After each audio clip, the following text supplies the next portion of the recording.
which could explain one of the reasons why David was looking at Bathsheba. Okay. So look at the numbers of 2, 3, 4, 5 in the pink. That's the succession of, I guess, in order, how the wives came about. But also look in blue. Those are the sons. So the sons of the wives, for example, in 2, you see Achinoam had Amnon. All right, so that was the first son. Okay. The second son was Daniel from Abigail. Third son was Absalom. Now, there's not much written about Daniel. So their commentaries are saying that he might have died young. So he really wasn't on the scene. Now, the third son was Absalom. Okay, before Adonijah. So Absalom came and then Adonijah. So there were 2 other sons before Adonijah. So does anyone know what? That's what it is. Okay, there we go. I'll tag you in. Tag me in. Okay, so I don't know if you heard it when they were reading the chapter 1. It talked about Adonijah acting the way he acts and David never checking him. So did you guys hear that? Did you catch that? You didn't catch that part? Or not knowing.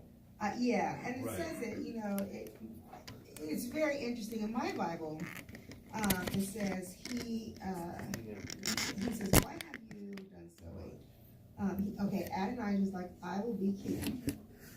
And in my Bible it says, and his father had not rebuked him at any time, saying, why have you done so? Then my Bible says he was also very good looking. And so I guess my thought for that to be mentioned right there was maybe he had an issue consulting because he was so cute and he was just adorable. But the other thing is you've got Amnon, Absalom, and now Adonijah that we're talking about, the 3 A's. And Amnon, who knows what happened to Amnon? Or Amnon, sorry, Amnon. He died. Yeah, he died. How did he die? What? Okay, very Tara? good. Very good. He was murdered by his brother Absalom. That's right. Do you know what? Raped his sister Tamar. Go ahead. Right. Go ahead, girl. That's right. Right. Tamar, because you see that. Tamar incident. So Absalom's sister was Tamar. Now you see that in the family tree. Tamar was very beautiful, and Amnon, desired his sister. And so he was murdered. Mhm. So Absalom, then, what happened with Absalom? He ran. He did, because he was afraid of David. He knew that he had murdered his brother. And he was afraid that David was going to come and get him. And then as Absalom was running, what did he do?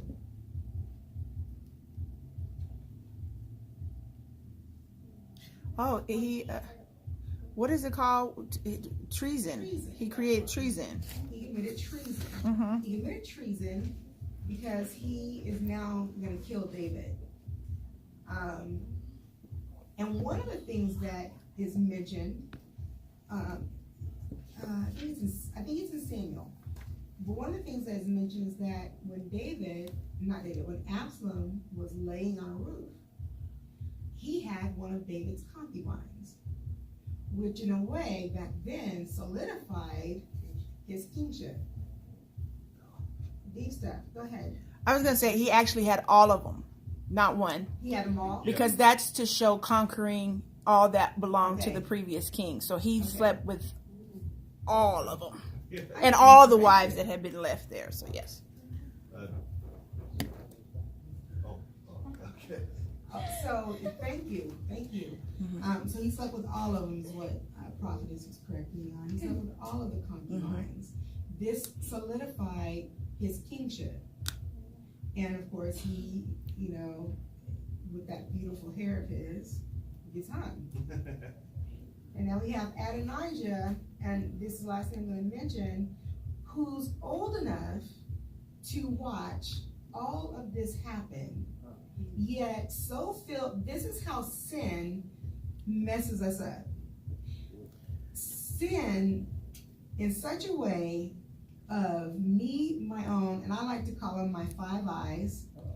The 5 eyes are identified in it's Isaiah 14:13, where Satan is saying, I will ascend to the kingdom, I will make my name great, I will. Now you are sitting in the throne room, you are sitting in heaven, and you're going to go against God. You're sick. You're not well. So here Adonijah has seen all of this murder take place, and is going right in the same footsteps of the brothers. Application pause. Sorry. It's very important to watch what we see, what we hear, Mm-hmm. you know, and allowing that to infiltrate, and going back to the pastor's sermon, you know, to allow that to choke the word that's Yes. within us. You know, because later, you know, that'll be conceived in our heart. Mm-hmm. What we see, the sin that we see, you know, the good thing that we see that is not of God, we've got to be careful of allowing that to really take root in our hearts. Amen? Somebody have their hand raised. I don't know. I was just gonna say, do you think that it's possible that it wasn't like Adonai didn't intend to like end up the same way as his brothers? That in fact, because they ended up that way, he thought he was the right one. Like if I think about it, if like he watched all this negative stuff happen, like maybe he was like, okay, this was just fate moving them out of the way. You know, not necessarily him thinking that, oh crap, this was their own fault. You know what I'm saying? I do get what you're saying, but that's where I would say, even so, the deception of sin. Because if he was watching that, he thought, okay, well, this is gonna work. This is gonna work for me. You know, he would have had to acknowledge that, well, you know, we're coming up on a piece in a minute where he's gonna ask for Abishag's hand in marriage. Okay, so you know he knows that that's not right. He's doing it out of solidifying his kingship. He's doing everything that's wrong. This is sick in my mind. You hire 50 horsemen to carry your vision of kingship against a king that at one point in time had 87,000 men at his disposal. You know, 87,000. So, when you guess, No, keep going. I can add it at the end. I was just gonna make a comment. okay, so when you say, I'm the one that's gonna do this, you tend to, and when you're doing it according to the word of God, according to righteousness, you tend to look for the right ways. And you tend to say, okay, I'm not gonna choose that because I know that was wrong. I don't know what would happen to me, but I know that was wrong. Let me try it this way, the right way. So yeah, I hear what you're saying. And here's the thing, Adonijah knew, with the lack of time, because it's already 7:47, Adonijah knew what he was doing. He knew that what he was doing was wrong. And I'll give you a little hint in verse 9 and 10. It says, Adonijah sacrificed sheep and oxen and fatlings by the stone of the village, which is beside in Rogel, and he invited all his brothers, the king's sons, and all the men of Judah, the king's servants, but he did not invite Nathan the prophet, Benaiah, the mighty men, and Solomon his brother. Zephat also means the servant, by the way. Basically, servant. So there was a reason why he did not invite them, because he knew something. Okay, and we're going to get to that later in a few. What did he know? What did he know? What did he do?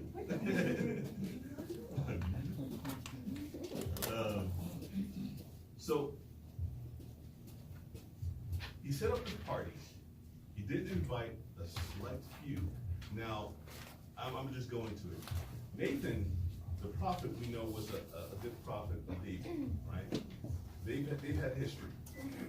So, and then part of that history was that Nathan was the prophet that confronted David and said, you know, when he took Bathsheba from Uriah, because Bathsheba was married to Uriah, and he told his commander Joab at the time to allow Uriah to move to the front of the unit so that he can get killed, so that he can take his wife Bathsheba, right? So Nathan confronted David, basically saying, you know, what you did was wrong, and not so many words. Now, a side note, that says something about David's heart. David kept the prophet that confronted him, that basically told him he was doing something wrong. As a king, he had the right to kill Nathan. Right? He did. He did. But because of David's heart, he allowed Nathan to stay in that position for a very long time and still to be his advisor. Now, one of the questions we both had last Tuesday, you know, can someone, you know, carry, you know, the same different type of roles? Well, Nathan actually had several roles.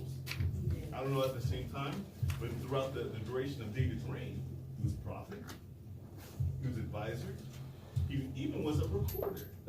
Wow.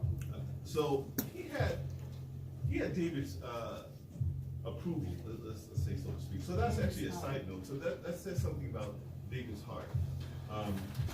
So Adonijah excluded Nathan. He excluded Benaiah, which was he was actually considered almost as equal to the mighty men. You know, we've heard the mighty men. You know, they're one of David's army. David's army that basically went out and conquered, you know, for him, you know, helped him conquer. 30,000. 300. Yeah.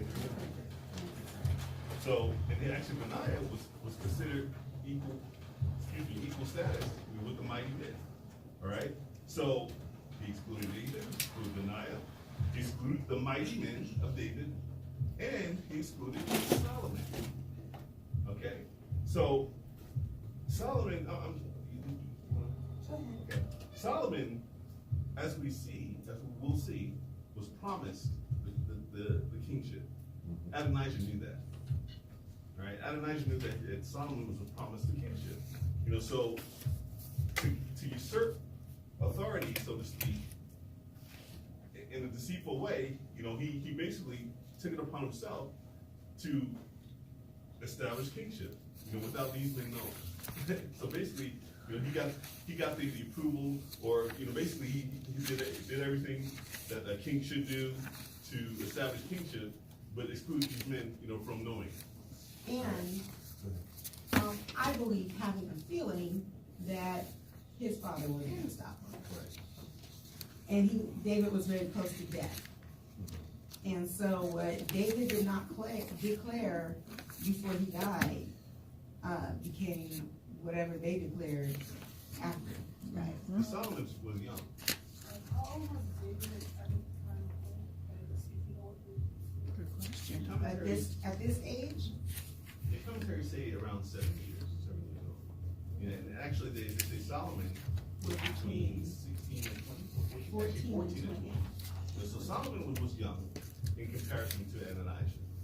And so Adonijah felt like he can do this. David's on his deathbed. He's not going to do anything. Solomon's probably too young. Go ahead. I'm not sure. I'm not sure. I'll find out though. In fact, I'll find out. There's a parking lot. I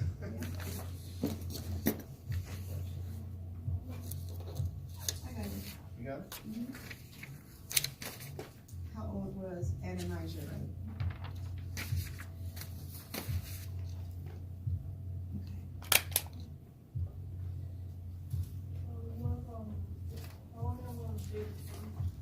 Yes, Solomon was. As a matter of fact, Solomon was David and Bathsheba's son. Okay? And the Word of God says that he had all the wisdom in the world, that there would never be one before him or after him that had such wisdom. And thank you for asking questions. Yes, ma'am. My comment was just that I know we see David's line of children, but in defense, being a king, sometimes marriages were necessary for political advantage. Right. So like in the case of Abigail, in order to get what he needed from Nahab, she came with, okay, you marry me, and then go forth from there. In the case of Michal, which was the daughter of Saul, it was presented because he had slayed Goliath. And so there was a lot of marriages connected for political reasons, not necessarily for love. Right. Right. That's good. The other thing about David having a hard time disciplining, I'm sorry for going back here, but I also wonder if David saw, David had the death of his son with Bathsheba died. And then these other three. I'm thinking that as a father, his heart may have been a little weakened. When you experience so much hurt, how do you discipline? You know what I mean? So that's another thought of mine. I don't think that he meant to be a neglectful father. Yes, Pastor. Since you brought that point up, I go back to what you talked about, where he said that that he was also very handsome or attractive. That he actually fit what a king should look like. And so, and I don't want to jump ahead and answer the question, but that's why Bathsheba and Nathan had to step in and keep him on track with what God said, not go after what a king looked like. Right. Because if that was the case, then David would have never been king, because he wasn't supposed to be king. He was the youngest. He shouldn't have been king, but God chose who he wanted. That's right. And so even, because that's the same thing that they said about Saul. It said that Saul was a tall and handsome man. It actually said that, head and shoulders above all the others. So he looked the part. And so I think David, even in that moment, questioned, well, he looks like a king, maybe he should be the king. But they had to go to him and say, wait a minute. The kingship was already given by God to Solomon.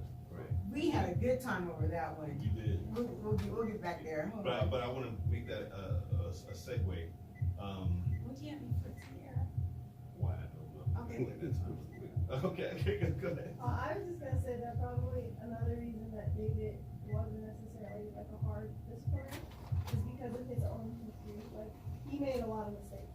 Like, Right. even the whole relationship with Bathsheba was like he was wrong. Right. And so he probably felt like he wasn't really in a position to like necessarily correct anyone else. He's probably like, well, God corrected me, so that judgment will come on them too, you know? I have felt like that about Elijah, so that is true. That's a very good point. I have felt like that before with my own children. Like, I still do X, Y, and Z. Who am I to? Go ahead. So I wanted to step into this next scene with Nathan and Bathsheba.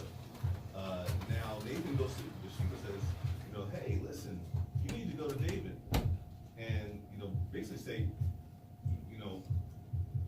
everything that Adonijah is doing. And not only that, I'll send you, to David, and while you're speaking, I'll come and confirm what you're saying, to David, so that, David can basically come and get into his right mind and do something about this thing.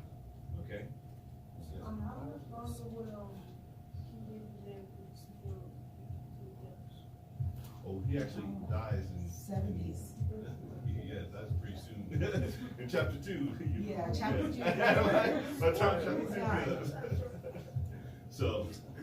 So Nathan, who actually So read it again, because yeah. we have two theories, and we want to know, was that a setup that God, was like, okay, this is how we, this is how we're going to work this thing, or were they plotting? Right.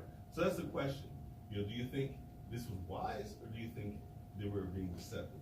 All All right, verse 11. Then Nathan spoke to Bathsheba, the mother of Solomon, saying, have you not heard that Adonijah, the son of Haggith, has become king, and David our Lord does not know it?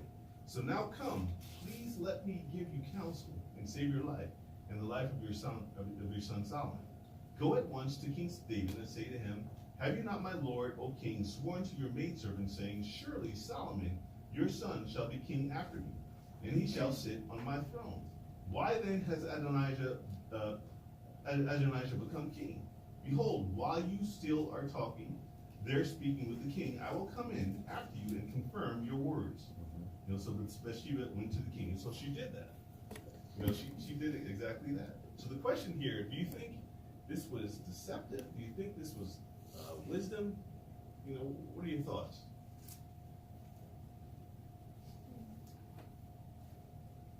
Yeah. I don't think it's deceptive at all. Okay. Why? Because I think it was more like a reminder than anything.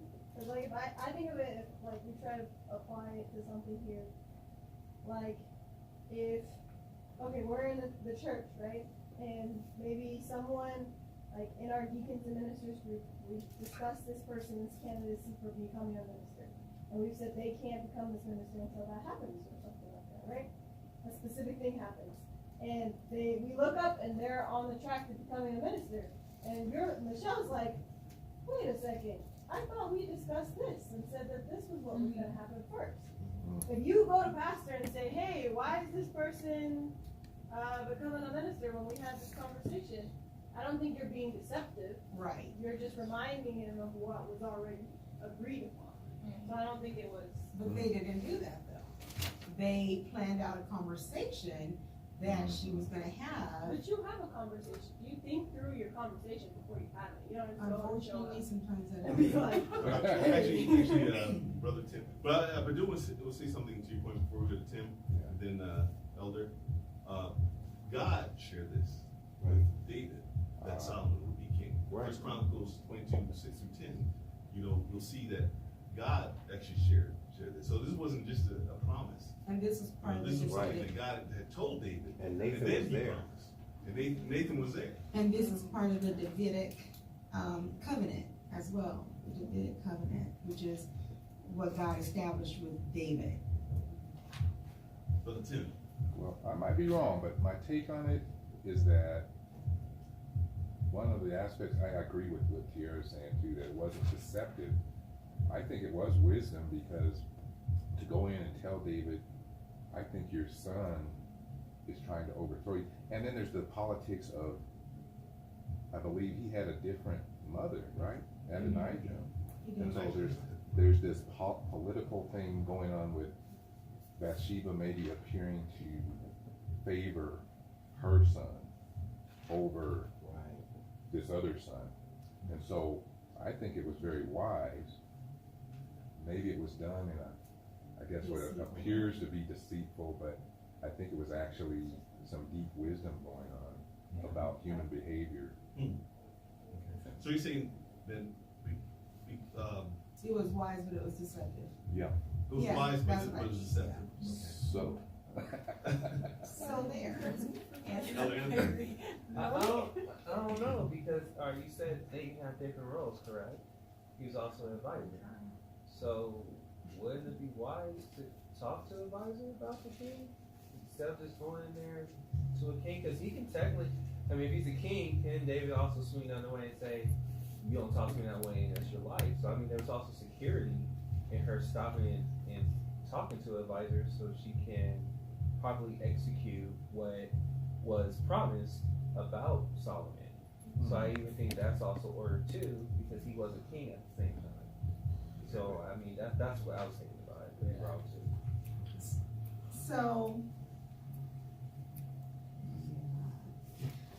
So you are absolutely right. You have to kind of figure out, now how do we go in and talk to the king? Because as we remember from building the wall, Nehemiah, you can't just go to the king like, hey, by the way, did you know? You can't do that. You Right. could be killed for that. Exactly. So anybody who is coming to the king needs to make sure they're coming quite respectfully and that they're dead spot on in what they're saying. especially if you're asking the king to execute a decision. Right, so I would say that it was wisdom because I felt like they were going through proper protocol. Because you don't want one of the king's wives to just walk in and appear like she is plotting, because that would appear like you're plotting. Right. But If it was by just Bathsheba? if it was just Bathsheba, because then all of them can go in and ask for, how come Adonijah's mom didn't come in and say, hey, make my son king. So to do that would have been, kind of a political move, a power move, so to speak. But to say, Nathan, you're the prophet. You know what God said. Yeah. And she recites, this is what God said. And I'll back you up. But I can't be the one to go in there and say this because it will look like Right. I am trying to persuade the king. Going back to the favoritism. Right. That's why I think so. So it's not deception; it's wisdom and it's proper protocol. Amen. I was just gonna say, if I recall, I don't know if it's correct, but I believe we said Nathan was the prophet that was there when David received that it would be this. But I thought it was Second Nathan that Chronicles came It was. and shared. Yeah. So Nathan is aware of the word of the word that God brought. Yeah. So it would have to come from Nathan to remind him, this is the word of the Lord, not usurping. All Right. But remember the word of the Lord, because if we think about David's heart, it's to please the Lord. So I have to remind you of the word of the Lord, and are you deviating from the word? Because he's it's getting ready to also, mess up. it's also Right, Nathan right, that held him right. accountable when he deviated before. And so it's Nathan being that reminder of the word of God. One more comment, then we'll have to move on. Well, I was gonna say, cause she mentioned where that promise is actually made, in Chronicles 22:10. 22, yeah, and Nathan's not there. Yes, he is. You got to read the full content. Weird, I read the whole chapter. In the whole chapter, he's not there. It's David said that God said to him. So how does he hear from God? Oh, but Nathan does share with David the prophecy that His son he would have a was son. Yeah, and that the son would build the temple. And the son That's would the one build I'm the looking temple. for. Yeah.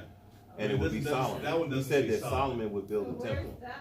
Well, that one doesn't say Solomon. It said that Your son. your son. would It build. says your son. Wow. That one was Where's that one? 'Cause That's the one in Samuel. King- that's Samuel. I'm like, the one in Chronicles Samuel 7, doesn't 11 have through 17. Nathan. Yeah, that's 2 Samuel. Right. I love you guys. You guys are awesome. Samuel what? It is in Syria. It's It is still in Samuel. First Samuel. I thought it was second Samuel. Syria. Is it first Samuel? No, it's second Samuel. I was going to say. Can't be in first Samuel.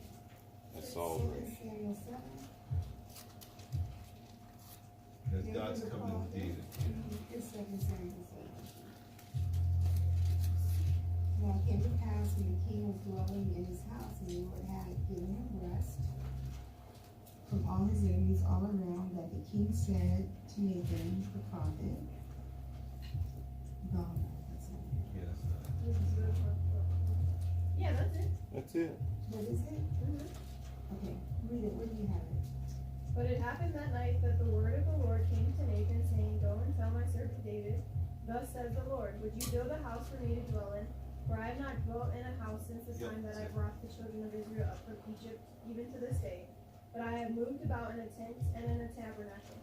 Wherever I have moved about with all the children of Israel, have I ever spoken a word to anyone from the tribes whom I commanded to shepherd my people Israel, saying, Why have you not built me a house of cedar? Now therefore, thus shall you say to my servant David, Thus says the Lord of hosts, I took you from the sheepfold, from following the sheep, to be ruler over my people, over Israel. And I have been with you wherever you have gone, and have cut off all your enemies from before you, and have made you a great name like the name of great men who are on the earth. Moreover, I will appoint a place for my people Israel, and will plant them, that they may dwell in a place of their own and move no more. Nor shall the sons of wickedness oppress them anymore, as previously, since that time that I commanded judges to be over my people Israel, and have caused you to rest from all your enemies. Also the Lord tells you that he will make you a house. When your days are fulfilled, and you rest with your fathers, I will set up your seed after you, who will come from your body, and I will establish his kingdom. He shall build a house for my name, and I will establish the throne of his kingdom forever. I will be his father, and he shall be my son. If he commits iniquity, I will chasten him with the rod of men, and with the blows of the sons of men. But my mercy shall not depart from him, as I took it from Saul, whom I removed from before you. And your house and your kingdom shall be established forever before you. Your throne shall be established forever. So that one didn't say Solomon, per se. No. But then the one in the Chronicles, The one in God gave Chronicles to is- David. Yeah. So God gave to David. Wow. But I want to move on real quick as time is creeping quick. So we see that, so David actually established Solomon as king, right? And so Adonijah gets scared. And so what he does, he runs to the altar, grabs the horns of the altar, and basically, says, asks, Solomon to make a promise, for him not to kill him. And Solomon, basically says, if you prove not to be an evil man, basically, you will live, so go to your house. Okay, so part of the significance of grabbing onto the horn, that was actually done in those days as a run to safety, basically a refuge. And not just that, they grabbed the horns of the altar when they were making sacrifices. But safety was the number one reason, but they also went and grabbed the horn with sacrifices. And so the thought was no one would ever kill anyone, they would never kill anyone In the place in where a place where offerings are made. or offerings are made, because that's a holy place. That's a holy place. Offerings to God is a holy thing. So you're not going to use that as a common, as a common tool. You're not going to kill someone there, because that's where sacrifice is made, given to God. However, in Levitical law, running to that as safety wasn't always a complete, you're safe. Right. If you killed knowingly, that will, that basically, you'd be killed regardless. But all that did was it allowed, the judges to say, okay, let's figure out if he did this intentionally or he killed murder, intentionally, to see whether or not, they let the guy off the hook. So that wasn't a complete tool of safety. A complete pardon. Because Joab did it and they killed him. Right. So in chapter 2, let's go on to chapter 2. Chapter 2. David's final instructions to Solomon. As the time of King David's death approached, he gave this charge to his son Solomon. I am going where everyone on earth must someday go. Take courage and be a man. Observe the requirements of the Lord your God and follow all his ways. Keep the decrees, commands, regulations, and laws written in the law of Moses, so that you will be successful in all you do and wherever you go. If you do this, then the Lord will keep the promise he made to me. He told me, if your descendants live as they should and follow me faithfully with all their heart and soul, one of them will always sit on the throne of Israel. And there is something else. You know what Joab, son of Zeruiah, did to me when he murdered my 2 army commanders, Abner, son of Ner, and Amasa, son of Jether. He pretended that it was an act of war, but it was done in a time of peace, staining his belt and sandals with innocent blood. Do with him what you think best, but don't let him grow old and go to his grave in peace. Be kind to the sons of Barzillai of Gilead. Make them permanent guests at your table, for they took care of me when I fled from your brother Absalom. And remember Shimei, son of Gera, the man from Behurim in Benjamin. He cursed me with a terrible curse as I was fleeing to Mahanaim. When he came down to meet me at the Jordan River, I swore by the Lord that I would not kill him. But that oath does not make him innocent. You are a wise man, and you will know how to arrange a bloody death for him." Then David died and was buried with his ancestors in the city of David. David had reigned over Israel for 40 years, 7 of them in Hebron and 33 in Jerusalem. Solomon became king and sat on the throne of David his father, and his kingdom was firmly established. Solomon establishes his rule. One day Adonijah, whose mother was Haggith, came to see Bathsheba, Solomon's mother. "Have you come with peaceful intentions?" she asked him. "Yes," he said, "I come in peace. In fact, I have a favor to ask of you." "What is it?" she asked. He replied, "As you know, the kingdom was rightfully mine. All Israel wanted me to be the next king.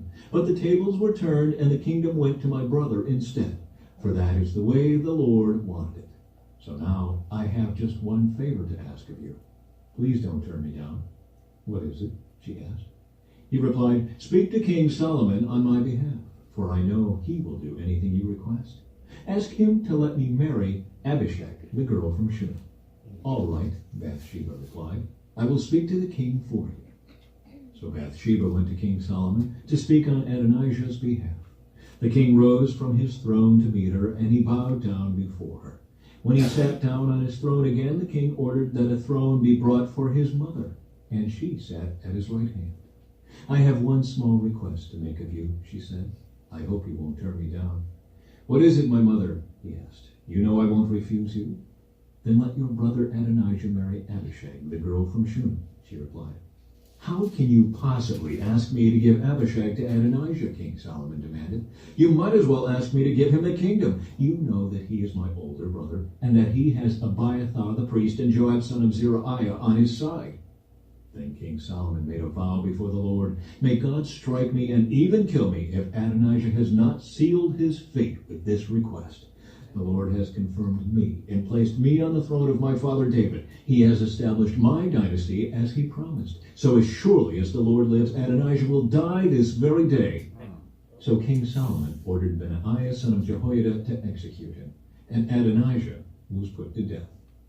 Then the king said to Abiathar the priest, "Go back to your home in Anathoth. You deserve to die, but I will not kill you now, because you carried the ark of the sovereign Lord for David my father, and you shared all his hardships." So Solomon deposed Abiathar from his position as priest of the Lord, thereby fulfilling the prophecy the Lord had given at Shiloh concerning the descendants of Eli.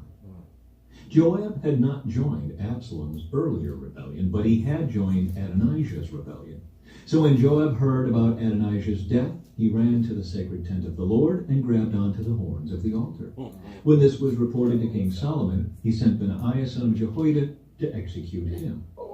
Benaiah went to the sacred tent of the Lord and said to Joab, "The king orders you to come out." But Joab answered, "No, I will die here." So Benaiah returned to the king and told him what Joab had said.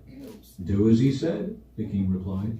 "Kill him there beside the altar and die. This will remove the guilt of Joab's senseless murders from me and from my father's family. The Lord will repay him for the murders of 2 men who were more righteous and better than he. For my father knew nothing about the deaths of Abner, son of Ner, commander of the army of Israel, and of Amasa, son of Jether, commander of the army of Judah. May their blood be on Joab and his descendants forever, and may the Lord grant peace forever to David, his descendants, his dynasty, and his throne." So Benaiah, son of Jehoiada, returned to the sacred tent and killed Joab, who was buried at his home in the wilderness. Then the king appointed Benaiah to command the army in place of Joab, and he installed Zadok the priest to take the place of Abiathar. The king then sent for Shimei and told him, "Build a house here in Jerusalem and live there. But don't step outside the city to go anywhere else. On the day you so much as cross the Kidron Valley, you will surely die, and your blood will be on your own head." Shimei replied, "Your sentence is fair. I will do whatever my lord the king commands." So Shimei lived in Jerusalem for a long time. But 3 years later, 2 of Shimei's slaves ran away to King Achish, son of Maacah of Gath. When Shimei learned where they were, he saddled his donkey and went to Gath to search for them. When he found them, he brought them back to Jerusalem. Solomon heard that Shimei had left Jerusalem and had gone to Gath and returned. So the king sent for Shimei and demanded, "Didn't I make you swear by the Lord and warn you not to go anywhere else, or you would surely die?" And you replied, "The sentence is fair. I will do as you say." That's what you Then said. why haven't you kept your oath to the Lord and obeyed my command? The king also said to Shimei, "You certainly remember all the wicked things you did to my father David. May the Lord now bring that evil on your own head. But may I, King Solomon, receive the Lord's blessings, and may one of David's descendants always sit on this throne in the presence of the Lord." Then, at the king's command, Benaiah son of Jehoiada took Shimei outside and killed him. So the kingdom was now firmly in Solomon's grip. Godfather. Yes, May I get your blessing? I love it.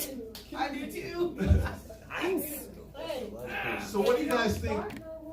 Okay. What do you guys think about this? Wait, first the death wish list from David. Right. Right? What do you think about this? Real quick. I love the fact that it causes you to be accountable, not just for what happens to you, but your descendants. Because they're being punished and things are happening based upon what they've done, but it's passed to their descendants. And I don't know that our culture today, our generation, thinks about what we're passing to our descendants. The death wish that we're passing. I think about something as simple as my grandfather has diabetes and high blood pressure. Most of us, that has passed down to us. And if we don't do the things that we're supposed to do, which should have been done in the beginning, we have to battle that particular thing that carries over from him. Yeah. And so it just blows my mind that woo. Let me just add to that. If I could just add to that.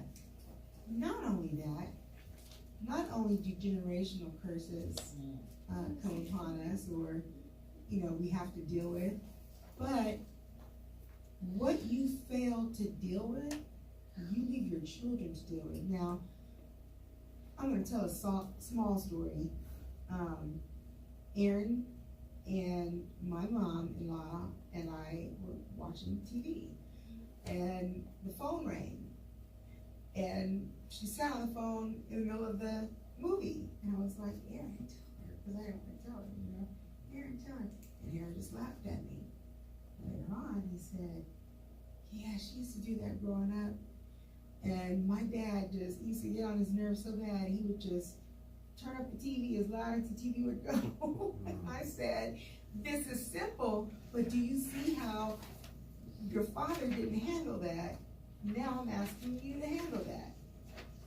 Things that I haven't handled, that Ryan is going to have to handle if I don't." So not just the generational curses, but the assignments that God gives us that we neglect. Wow.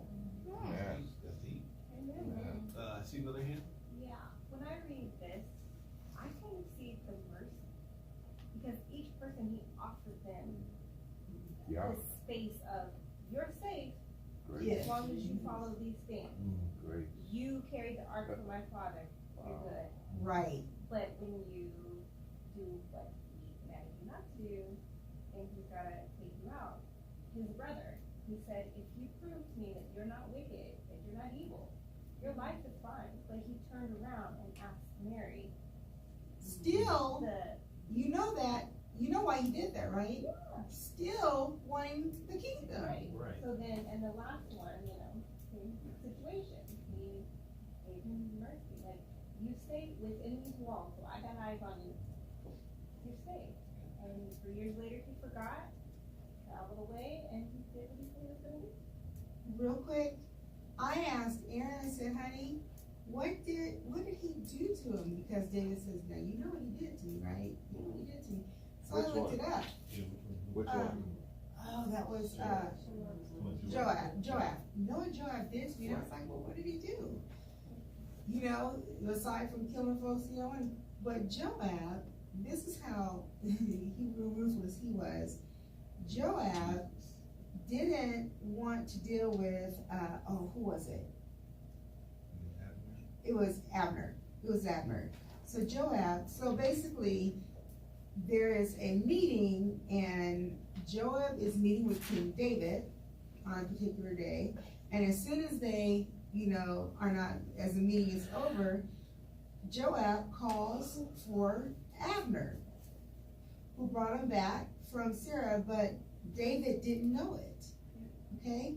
So David didn't know it, and basically he killed Abner in a place, Hebron. There shouldn't be any murders in Hebron without first having a trial. Switzerland. It's a refuge city. It's a refuge city. They call it Switzerland. So it looked like David called for this murder. Here he is coming out of a meeting with David, and now I'm gonna go sin for, and the Bible talks about, it looked like David did that. So, yes. I was just gonna touch on David, because I can empathize, sympathize, whatever you want with David, that a lot of times, you end up raising your children to be able to do the things that you couldn't do. Mm-hmm. David, although he was a great warrior, he was such a loving individual that a lot of those decisions were hard for him. It was hard for him to deal with Absalom. It was hard for him to deal with Adonijah. It was hard for him but when he was on his deathbed, he said, look, Solomon, here's the list. Right. And Solomon obviously had no problem. Right. Blood on his hands. And he did it with wisdom, though. Wisdom. He didn't just go through and just ruthlessly kill people. Right. Like you said, he set parameters. He said this is what's set up, and he set up a just system that you will bring judgment on yourself. Right. I'm not doing it. If you do this, you receive mercy. If you don't, and like you kind of mentioned it, Deuteronomy chapter 28, if you obey the word of the Lord, these blessings will come upon you. But if you disobey, the next 60 or 56 verses are all the curses. All the curses. That are going to come on. It was 13 verses with blessings, and then 56 verses with curses. Right. That if you just stay in this parameter, all these good things will happen to you, but if you step out, all of these negative things are going to happen. Right. Yes, it's time. One more. Do you think that Adonijah was trying to manipulate Bathsheba by basically saying, yeah, why don't you go to the king so I can marry her? Yes, because we explained it earlier that was, if he had married her, that would have solidified his kingdom, where he could have been king. Anything of the king cannot be used commonly. It has to be used by another king. And that's what you were saying earlier. Yeah, because technically she didn't belong to Solomon, but she kept David warm on his deathbed. So it was like So he's going back to the king David. Right. Can I just, real quick, Psalms 139, 18 and 19, it just really shows me an aspect of David's heart. It says, I'll start at 17. How precious also are your thoughts to me, O God. How great is the sum of them. If I should count them, they would be more in number than the sand. When I awake, I am still with you. Oh, that you would slay the wicked, O God. Depart from me, therefore, you bloodthirsty men, for they speak against you wickedly.